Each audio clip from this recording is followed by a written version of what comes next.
जावा जावा जावा जावा रे दादा दीदी बस्तरी द कुकलाए जावा बस्तरी द कुकलाए जावा जावा जावा जावा जावा रे दादा दीदी बस्तरी द कुकलाए जावा बस्तरी द कुकलाए जावा नोनी बोले जामा बापू बोले जामा घर चो सफाई लोग जामा बस्तरी द कुकलाए जावा बस्तरी हा संग गोटियावा जावा जावा जावा जावा रे दादा दीदी बस्तरी द कुकलाए जावा बस्तरी हा संग गोटियावा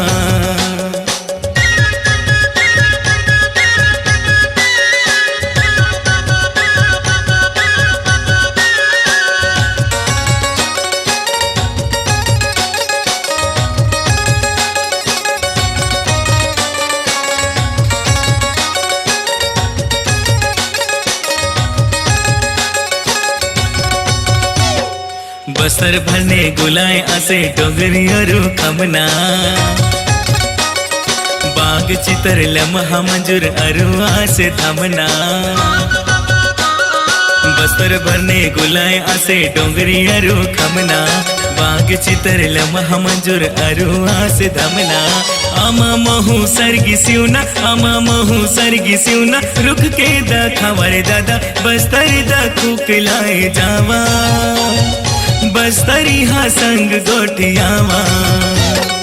जावा जावा जावा जावा रे दादा दीदी बस्तरी द कुकलाए जावा बस्तरी हा संग गोटियावा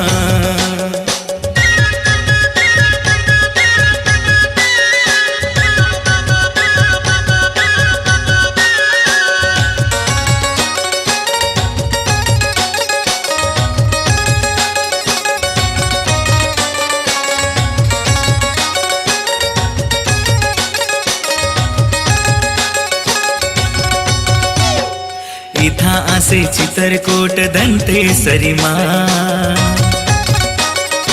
इंद्रवती कोद देश सबरी धोय से पार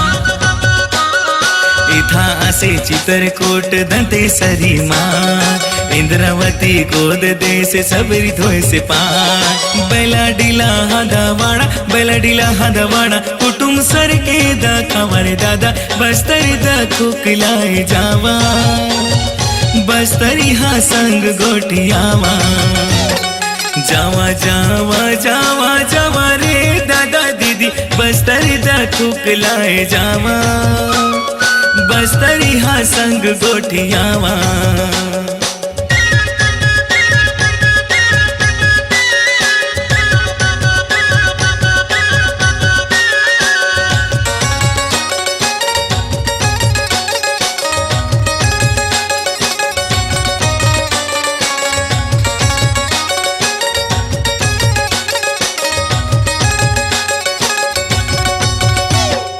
माता माऊली शीतला भीमा आसे बैरम पाठ पेड़ वंच गोड़ीन देव सबके दखाए बाट माता माऊली शीतला भीमा आसे बैरम पाठ पेड़ वंच गोड़ीन देव सबके दखाए बाट मांद्री ढोल बजाऊन सपाई मांद्री ढोल बजाऊन सपाई सायरी लगा मरे दादा बस्तरी द कुकलाए जावा बस्तरी हा संग गोटियावा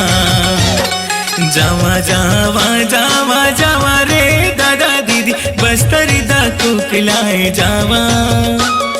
बस्तरी हा संग गोटियावा जावा जावा जावा जावा रे दादा दीदी बस्तरी द कुकलाए जावा बस्तरी द कुकलाए जावा नोनी बोले जामा बापू बोले जामा घर चो सफाई लोग जामा बस्तरी द कुकलाए जावा बस्तरी हा संग गोटियावा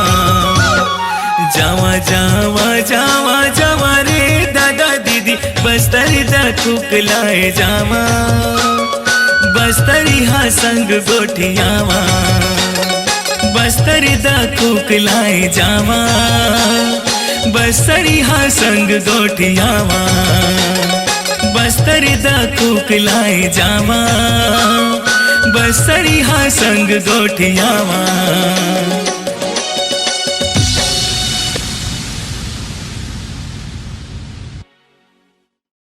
अपनी आवाज को दीजिए एक नया मुकाम। डिजिटल रिकॉर्डिंग की दुनिया का